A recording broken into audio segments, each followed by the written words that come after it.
malam Sobat Gempa semua. Apa kabar kalian di sana, di rumah, di asrama, di kos, dimanapun kalian berada. Pada malam hari ini sudah minggu kelima kita ibadah dari rumah. Dan malam hari ini ibadahnya lain daripada yang lain. Kita akan melaksanakan tanya jawab. Jadi sudah dalam minggu ini, sudah beberapa hari yang lalu kita sudah menanyakan oleh teman-teman Gempa melalui media sosial, apa sih yang mau ditanyakan oleh sobat-sobat Gempa semua, dengan temanya yaitu love dan relationship. Jadi berdasarkan tema love dan relationship ini, apa sih unek-unek atau pertanyaan-pertanyaan yang ingin ditanyakan oleh sobat-sobat Gempa. Jadi sudah ada banyak sekali pertanyaan yang berdatangan, dan pada hari ini saya tidak sendiri, ada narasumber yang akan menjawab pertanyaan dari teman-teman Gempa. Jadi yang pertama saya perkenalkan yaitu Kanoni sebagai pembina Gempa, dan yang kedua, sapa dulu dong ya. Hai, shalom. Ya, yang kedua adalah Saudari Violeta Justina. Nah, Hai guys. yang kedua Gempa. Jadi kita akan saling sharing. Jadi kita akan tanya jawab tentang love dan relationship. Oke, namun sebelum itu mari kita berdoa. Terima kasih Tuhan, pada malam hari ini kami ucap syukur atas penyertaan-Mu pada kami semua, dan pada hari ini kami akan memulai sesi tanya jawab yang ada mengenai love dan relationship. Biarlah apapun yang kami jawab, apapun yang kami utarakan, apapun yang kami saling bertukar pikirannya Tuhan, biarlah semuanya bisa menjadi berkat bagi teman-teman semua yang menonton dimanapun mereka berada. Inilah doa kami, dan nama Tuhan Yesus kami telah berdoa dan memulai sesi tanya jawab ini. Amin. Oke, yang pertama kita akan sudah siap ya para narasumber. Kita kuis. Saya akan membacakan pertanyaan pertama, nanti silakan kedua narasumber yang akan menjawab. Yang pertama dari Saudari langsung gugup. Dibikin nama ya? Dibikin nama ya? Enggak. Oke, kita akan ke pertanyaan pertama. Jadi ini ada pertanyaan pertama dari Sobat Gempa, namanya disamarkan. Mau tanya Kak, gimana sih tahu kalau doi itu jodoh dari Tuhan? Sama mau minta kata-kata motivasi buat saya dong, yang jomblo ini, biar tetap semangat menghadapi kejombloan ini Kak. Sama ini Kak, kalau ada yang jomblo tolong dikenalkan. Wow. Masalahnya kita nggak dikasih tahu nih siapa. Mungkin Cewek kan cowok ya, cowok, cewek atau cowok. Tolong Anda yang mana merasa ya, tolong ya. Mungkin ada sobat-sobat Gempa yang jomblo, bisa ya saling tukar nomor HP mungkin ya. Coba dijawab dulu. Dari Kak Noni dulu deh. Oh iya. Ya, terima kasih untuk kesempatan di malam hari ini, Bapak juga. Terima kasih untuk pertanyaan yang luar biasa. Berbicara tentang jodoh, tentunya kita manusia tidak bisa memprediksi siapa yang akan jadi jodoh kita. Ya, kadangkala seseorang yang kita sayangi belum tentu menjadi jodoh kita, dan juga sebaliknya seseorang yang paling kita musuhi ataupun yang paling kita benci tadinya, esok-esoknya ternyata jadi jodoh kita. Nah, ya, seperti itu. Nah, untuk pertanyaan ini, apa sih atau bagaimana sih kita bisa tahu apakah doi itu, dia itu adalah jodoh dari Tuhan? Pertama sekali tentunya kita harus memahami ataupun tahu bahwa dia adalah seorang pengikut Kristus yang sejati. Pertama sekali pastinya dia adalah seorang pengikut Kristus yang sejati, dan juga Tuhanlah yang beracara sepenuhnya dalam pertemuan kita dengan dia ataupun dalam perjalanan kita membangun hubungan dengan dia. pastinya Tuhan lah ya mempertemukan, atau juga Tuhan yang tetap memberkati hubungan perjalanan cinta ataupun hubungan sampai kita ada di dalam satu komitmen untuk bersama-sama membangun rumah tangga dalam pernikahan. Dan terakhir pastinya bagaimana kita tahu bahwa dia itu jodoh dari Tuhan, dia mencintai kita apa adanya. Dari saya. Jadi belum tentu yang saat ini adalah seseorang yang kita cintai, belum tentu dia akan sampai ke tahap berikutnya. Jadi penuh dengan misteri.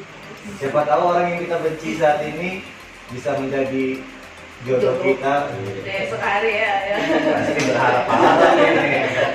Itu sebelum dia melengkung Ya. Benar-benar. Oke. Terus mau minta kata-kata motivasi buat saya yang jomblo ini dong. Coba Eta, ada nggak motivasi? motivasi Ada nggak? kalau misalnya untuk jomblo gitu ya mas, kalau jomblo kan berarti biasanya identik dengan belum punya pasangan gitu ya. Terus kalau misalnya si jomblo ini gitu, dia udah punya pilihan nih, maksudnya pilih, dia mau nggak ya kira-kira sama aku, dia mau nggak ya jadi pasanganku gitu kan. Berarti dia sudah punya pilihan, berarti di antara pilihan yang dia sudah tentukan itu pasti dia harus bisa memilih yang terbaik. Tapi di satu sisi kalau misalnya dia sudah jomblo terus dia nggak punya pilihan sama siapa ya kira-kira aku ini gitu, ya jelas dia harus melakukan yang terbaik gitu loh. Jadi di sini tanda kutipnya bahwa seorang jomblo itu kalau dia sudah memiliki pilihan maka pilihlah yang terbaik. Tapi kalau dia belum memiliki pilihan maka lakukanlah yang terbaik. Jadi supaya apa sih yang dia lakukan terbaik ya, mungkin dia bisa menaikkan levelnya menjadi seorang yang berkualitas baik dalam imannya, baik dalam pendidikannya, seperti itu. Jadi kan orang juga mendekatin kita nggak sembarangan seperti itu, dan terlebih orang lihat kita ini menjadi suatu kesaksian gitu loh. Sih. Oke, jadi kualitas dulu yang dipertingkatkan, ditingkatkan ya, kualitas diri, dipantaskan gitu. Dipantaskan dulu sebelum memantaskan diri untuk orang lain. Ya. Kalau menurut saya sah-sah aja sih jomblo itu. Iya. Karena kalau jomblo itu kan nggak selalu nasibnya apes atau bagaimana. Betul. Coba lihat mobil-mobil mewah itu kan, mobil mewah itu kan jalannya sendiri. Kalau truk gandengan. Jadi belum tentu yang jomblo itu lebih kasihan daripada yang pacaran. Lebih malang Iya. dari yang lainnya. Iya, jadi kalau jomblo ya jangan sedih lah, santai aja. Tuhan sudah siapkan yang terbaik untuk kita. Oke, kita ke pertanyaan yang kedua. Wow. Yang pertanyaan yang kedua ya. Yang pertama itu ada yang disuka tapi nggak dapat restu karena latar belakang ortunya dan orang tersebut kurang baik. Tapi si manusia ini udah ada niat ya ubah kita, tapi orang tersebut sudah ada niat untuk berubah ya. Lalu yang kedua nih, si cowok mendatangi si cewek, tiba-tiba bilang cinta, padahal baru pertama kali chat. Alasannya karena kamu adalah jawaban Tuhan dari doaku. Jadi bawa nama Tuhan nih. Berat. Bagaimana? Coba dari kita dulu deh. Kalau misalnya aku yang di posisi dia ya, misalnya orang tua aku nggak setuju dengan pilihanku gitu. Yang pertama kalau memang kitanya memang betul-betul sayang dan kita tuh udah nyaman dengan orang yang kita pilih gitu kan. Tapi kalau tua nggak setuju nih, yang pertama kita harus ini dulu diskusi sama pasangan kita ini gitu loh. Maksudnya ada nggak sih sama-sama kita bisa memecahkan permasalahan ini yang nggak direstui ini karena apa dulu gitu. Kalau tadi di sini katanya kan karena latar belakang orang tuanya gitu ya. Nah dengan catatan kalau latar belakang kan kita nggak tahu nih permasalahan sedalam apa gitu kan. Cuman kalau misalnya gara-gara background orang tuanya ya di sini sih sebenarnya nggak hanya ceweknya aja yang harus berjuang, tetapi laki-lakinya juga harus berjuang bagaimana membuktikan ke orang tua si perempuan ini kalau background orang tua itu nggak menghalangi dia, nggak menjamin juga kalau si anak ini buruk juga gitu. Jadi kalau misalnya si cowok ini sudah ada kemauan dan niat gitu loh ya dan melakukan gitu, nggak cuma hanya mau doang tapi nggak ada tindakan, ya sama aja. Kalau dia ada kemauan dan niat untuk berusaha meyakinkan orang tua itu, ya nggak apa-apa sih gitu, tergantung dari orang tua ceweknya lagi. Tapi kalau misalnya dia cuma bilang kayak pasrah, ya udahlah, kalau memang orang tuamu nggak mau sama aku, tapi kan kamu mau sama aku, itu nggak bisa juga, karena segala sesuatu kita butuh doa restu dari orang tua. Karena kalau kita nggak dapat restu dari orang tua, nggak berjalan dengan baik. Jadi memang wajar aja sih kalau orang tua takut ya, Iya. karena latar belakang bahwa keluarganya itu kurang baik, ya wajar aja sih. Di sini ya tinggal kita yang memperjuangkannya Betul. bagaimana, dan pasanganmu mau nggak memperjuangkan hal tersebut seperti yang berubah jadi ya berubah. seperti yang kita bilang tadi Membuktikan kan. kepada orang tua kan bahwa saya nggak seperti yang mereka Ah. pikirkan. Betul. Jadi ini lebih ke prakteknya sih, bukan Iya. ke teorinya. Oh. Jadi gitu. Nah yang kedua, ini seru nih, si cowok datangi cewek, tiba-tiba bilang cinta. Padahal baru pertama kali chat, alasannya karena kamu adalah jawaban Tuhan dari doaku. Nah, Yakin betul tidak ini sudah. Jadi ini cuma lihat dari media sosial, tiba-tiba langsung chat, aku cinta kamu. Itu jawaban dari Tuhan Ya, katanya. gimana tuh kan ini? seperti yang disampaikan oleh saudara Diego tadi, nah bahwa nama Tuhan lagi di sini. Baru pertama sekali setting langsung menyatakan cinta. Apakah sudah kenal dia atau seperti apa? Kita juga tidak tahu ya. Bagaimana? Apakah mereka ini sudah berteman lama atau baru saja? Baru aja kok. Baru saja ya, baru saja. Baru pertama kali datang. Iya, dia langsung datang. Iya, baru pertama kali kenal. Terus dia chat, sekali chat, aku cinta kamu nih. Nah, iya. Nah, kalau seperti ini ya memang kadang-kala kita juga tidak tahu seperti apa prosesnya Tuhan dalam masa depan kita ataupun soal jodoh kita. Ada juga yang seperti itu baru kenal terus menyampaikan niatnya ataupun perasaannya ke cewek, terus juga cewek ini connect juga atau juga ya kayaknya ada chemistry atau apa seperti apa ya. Ternyata dia juga suka sama orang tersebut ya. Kita kan tidak tahu seperti apa caranya Tuhan mempertemukan jodoh kita ataupun pasangan kita nantinya. Nah kadang seperti ini, bahkan juga ada yang sudah pacaran bertahun-tahun, akhirnya juga mereka menikah, dan seperti ini juga yang kadang kita temui di dalam realita hidup setiap hari. Nah tentunya kalau memang itu jawaban dari Tuhan, dia pun akan connect juga, hatinya connect juga dengan apa yang disampaikan oleh cowok ataupun cewek. Ini siapa yang bertanya, cewek atau cowok ya? Cewek. Ya. Tapi kan bisa dia nggak Cewek yang connect. ditanya. Iya, Nah, saya. kalau memang nggak connect ya memang itu berarti bukan dari Tuhan. Tentunya Tuhan juga akan memberikan seseorang yang memang akan connect juga dengan apa yang kita sampaikan ataupun apa yang ada di dalam hati kita. Tentunya seperti itu. Itu menurut kami. Oke. Cowok datangi cewek, tiba-tiba langsung bilang cinta. Kita harus lihat prosesnya dulu ya. Iya. Karena sini awalnya kan nggak dikasih tahu nih mereka ketemunya gimana, cowok kenalnya bagaimana. Kalau memang ada proses di awalnya, Iya. bisa jadi itu connect langsung. Iya. Tapi kalau cowok ini tiba-tiba lihat, misalkan saya lihat Eta minta nomor HP-nya, begitu minta nomor HP-nya, chat langsung bilang saya cinta kamu nih, kamu adalah jawaban dari Tuhan. Saya rasa itu nggak masuk Iya. akal sih kan. Yang Karena cowok kan saya berpikir begini. karena itu pasti itu keinginan daging dia sih ya. Karena dia misalkan kamu pacaran nih sama siapa ya, tiba-tiba dia lihat Eta, kebetulan Eta cantik kan, langsung dia bilang saya cinta kamu nih. Iya, ada Yang juga pasti- yang kayak coba-coba gitu Iya. ya. Ya. Ada juga yang kayak coba-coba seperti itu. Saya cinta kamu. Kalau dia respon, oke berarti ini jawaban dari Tuhan. Ada juga yang seperti itu. Tentunya kita tidak bisa menebak seperti apa cara Tuhan mempertemukan jodoh kita ataupun pasangan yang akan menjadi teman hidup kita. Seperti itu. Pertanyaan ketiga nih ya. Ini dari siapa? Oh, tidak ada namanya. Kak mau tanya dong, gimana sih caranya bedain cinta yang sejati dengan cinta yang palsu? Nah, coba mau jawab. Dia lempar. Cinta yang sejati itu yang pasti cinta dari Tuhan lah, ya pasti itu.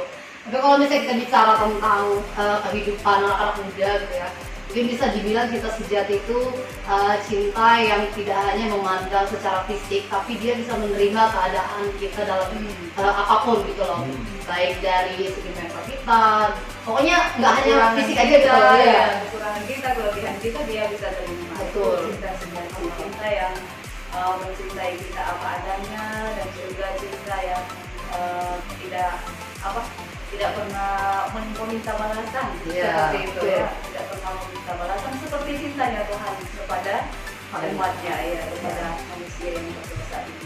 Itu cinta sejati. Kalau cinta palsu pastinya dia mau minta imbalan ataupun mau minta hal-hal yang aneh-aneh dari kita ya. Makanya sebagai anak-anak muda pastinya kita bisa memilah hal ini, seperti apa pacar kita mencintai kita sungguh-sungguh ataupun mencintai kita dengan cinta yang memang cinta sejati ataupun cinta yang sungguh-sungguh, dia pastinya akan menghargai kita, menghormati kita dibanding dengan seseorang yang mencintai kita dengan cinta yang palsu. Pastinya dia akan meminta hal-hal yang aneh-aneh dari kita untuk dilakukan di luar pernikahan. Karena cinta palsu juga hanya memanfaatkan gitu, memanfaatkan apa kelebihan dari si pasangan ini gitu. Karena kalau dia sudah mendapatkan manfaat itu, ya udah tinggal gitu. Berarti kan itu bukan cinta yang sejati, bukan cinta dari dalam hati dia gitu ya. Cinta palsu itu cinta yang merusak kita. Jadi intinya cinta sejati itu adalah cinta yang gak memikirkan apa nih yang bakalan saya dapat selanjutnya dari pasangan. Saat saya mencintai dia, apa yang saya dapatkan dari dia? Tidak pernah memikirkan hal-hal. Jadi cinta yang nggak mengharapkan imbalan, tapi satu dengan yang lain. Tapi cinta yang palsu itu adalah cinta yang memanfaatkan kekurangan kita. Oke. Jadi itu ya. Nah itu ya. Jadi sudah tahu kan apa cinta sejati, perbedaan cinta sejati dan cinta palsu. Jadi mulai disaring-saring kira-kira yang mana ya. Buat Anda yang bertanya ini ya. Jadi mulai supaya nggak salah. Jadi mulai disaring-saring yang mana kira-kira cinta sejati, yang mana kira-kira punya. Kami akan kembali.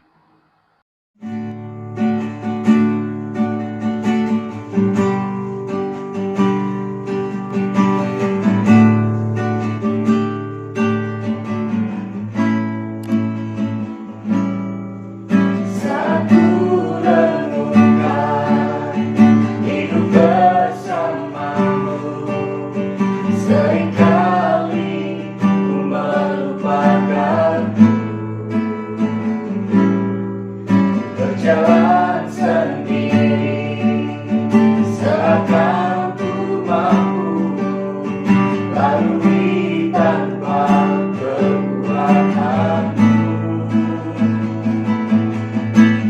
Semakin berat beban hidupku,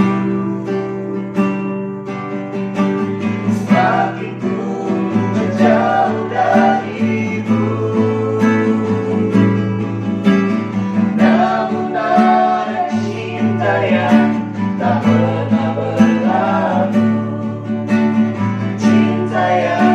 ku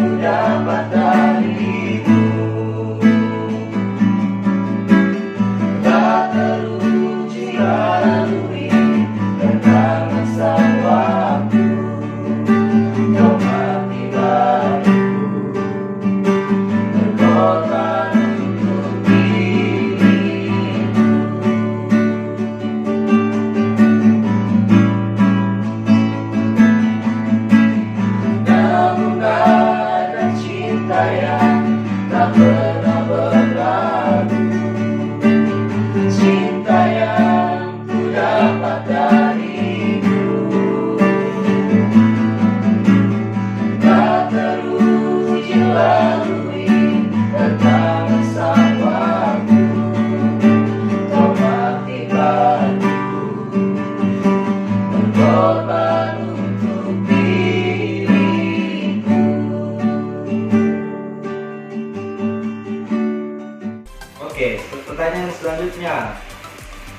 keempat nih, dari orang yang keempat nih ya.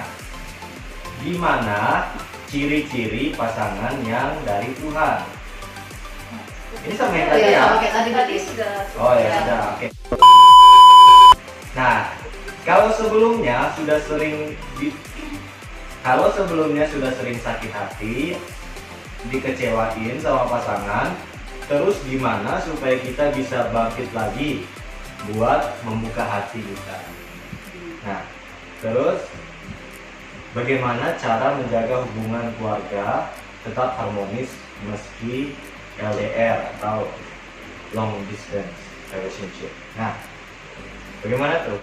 Kalau misalnya dia udah dikecewain dengan pasangan yang lama, biasanya kan kalau pasangan itu biasanya dikecewain karena kalau misalnya dibohongi, diselingkuhin, pokoknya sudah sesuatu yang buruk lah gitu ya, itu udah tahu semua lah pasti. Nah, yang jelas untuk bisa membuka hati lagi memang perlu waktu dan pasti hati-hati dalam memilih, karena nggak mau kan terulang lagi seperti yang sudah lewat waktu itu.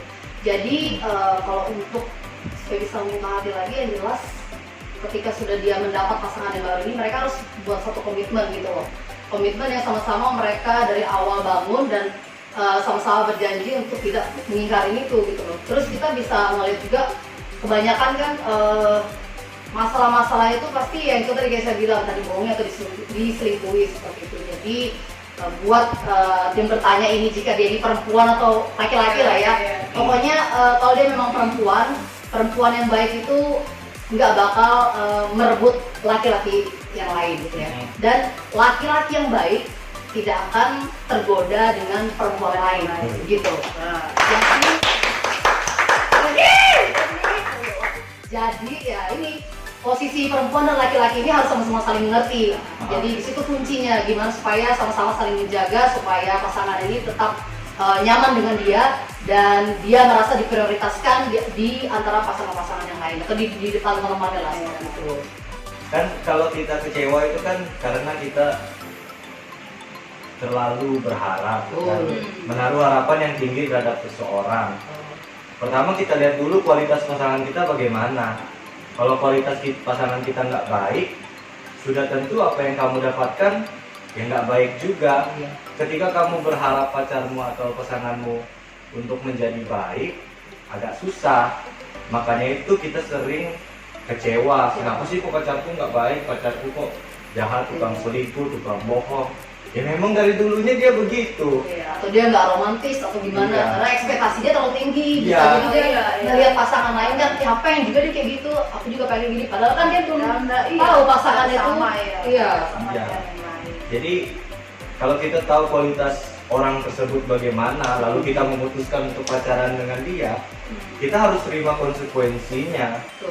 Nah, begitu kita sudah tahu, tapi kita tetap ngotot atau nekat atau bagaimana, ya mau nggak mau kita harus siap terima konsekuensi itu. Jadi kalau kita kecewa, ya itu sudah hasilnya.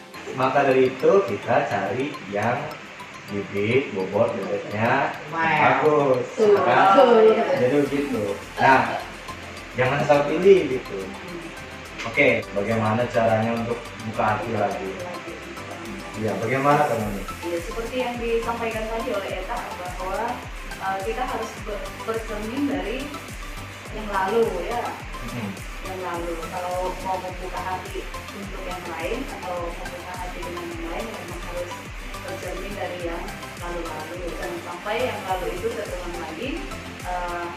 Sekarang ini saat kita mau membuka hati untuk orang lain lagi, tentunya ya memang harus jeli lagi, ya jeli untuk memilih. Seperti juga yang disampaikan oleh Ibu tadi, kalau sudah tahu orangnya seperti itu, terus kita mau ataupun suka dengan dia, ya harus terima konsekuensinya seperti apa yang terjadi di dalam hubungan kita. Terus pertanyaan selanjutnya, gimana cara menjaga hubungan keluarga tetap harmonis meski long distance relationship, LDR? Ini hubungan keluarga ya? Hubungan keluarga berarti sudah dalam sebuah keluarga. Ya, dalam sebuah keluarga, jadi mereka berpisah Ya, berjauhan. secara jarak. Iya. Bagaimana kan Noni? Iya, kalau dalam hubungan keluarga pastinya dalam hubungan mau keluarga dan dalam hubungan pacaran komunikasi itu paling penting ya. Komunikasi paling penting supaya kita tetap bisa menikmati keharmonisan dalam hubungan pacaran kek, mau berteman kek, dan juga terlebih juga dalam keluarga. Tentunya yang paling utama yang memang harus terus komunikasi ini harus memang dijalani ya, dijalani dengan baik itu. Terus harus ingat waktu-waktu spesial, baik contohnya seperti ulang tahun, ya. Yang paling kecil lah ulang tahun anak kita, ulang tahun mama papa kita ataupun saudara-saudara kita, tentunya harus selalu diingat. Pasti mereka akan merasa oh ternyata walaupun berjauhan dia masih tetap memikirkan atau terlebih mengingat kita seperti itu, sehingga yang memang kita bisa tetap ada dalam hubungan kita. Karena Kanoni kan jauh kan dari keluarga. Iya. Kanoni di sini, keluarga di Manado. Ya, makanya Kanoni setiap hari ya memang harus ada komunikasi Komunikasi, pagi, ya. sore, terus juga malam kalau sebelum tidur ya seperti itu. Terutama yang anak-anak kuliah yang tinggal di sini sama Rita, Iya. orang tuanya, kan itu mereka harus tetap komunikasi dengan orang tua. Iya, mereka. jangan orang tua telepon terus kita enggak Diangkat. angkat. Ini yang seringkali ada curhat dari orang tua. Oh mereka nggak angkat telepon, anak-anak ini ada di mana ya, seperti itu. Ya seperti itu. Nah yang paling pertama yang memang komunikasi harus tetap dijaga dengan baik supaya yang memang hubungan keluarga kita akan tetap harmonis. Oke. Kalau dari Eta kan saat ini LDR-an dengan adiknya. Iya. Oh betul. iya. Ya kan? Kebetulan adik saya jauh sekali. Iya. Jadi LDR juga bersama keluarga. Ah. Dia adalah adik kandung kan. Kalau untuk sekarang ya sama dengan yang katakan Noni juga, komunikasi yang paling penting dan paling utama, karena kita bisa tahu kabar mereka seperti apa melalui komunikasi. Apalagi kita udah di era yang cukup maju gitu ya. Jadi bisa fit call gitu loh. Jadi bisa ngeliat mereka secara langsung juga. Apa sih kamu ngapain di sana segala macam bla bla bla bla gitu. Ya itu sih, jadi kita tetap masih bisa merasakan kekeluargaan, Kedekatan, ya. keharmonisan, kedekatan walaupun dengan jarak jauh. Ya, itu ya. Jadi buat keluarga-keluarga yang terpisah, teman-teman semua yang saat ini terpisah dari orang tua, komunikasi. Terus jalin komunikasi, misalkan ada masalah, cerita aja untuk sama orang tuanya. Misalkan ada masalah dalam kuliah, ada masalah dalam praktek kerja atau KKN atau apapun itu, ada masalah dengan dosen pembimbing, dosen penguji, ada masalah dengan seminar, ya terus komunikasi supaya orang tua tahu masalah kita apa. Karena orang tua kan bukan Tuhan. Betul. Ya kan, mereka nggak maha tahu kalau kita nggak cerita. Iya, Ya sampaikan. kan? Jangan pas tunggu bayar SPP baru Iya. orang tuanya dengan transfer, wah itu tadi. Terus kalau minta uang SPP jangan seminggu atau 1 hari, pas mau bayar baru minta. Iya. Orang tua kan bilang nggak punya Iya, uang. akan berusaha seperti apa tidak kalau Ya paling nggak sebulan Iya. lah, sebulan kan. Misalkan mau bayar SPP nih sebulan sebelumnya udah kasih tahu bulan depan mau bayar SPP. Jadi pokoknya kalau ada masalah mengenai perkuliahan, mengenai pekerjaan, misalkan teman-teman jauh dari orang tua, dari keluarga, terus tetap jalin komunikasi supaya orang tua tahu masalah kita dan mereka bisa membantu kita, karena mereka nggak tahu kalau kita nggak cerita. Ya. Gimana caranya menghindari rasa nafsu di saat sedang bersama pacar? Wow. Nafsu apa dulu nih?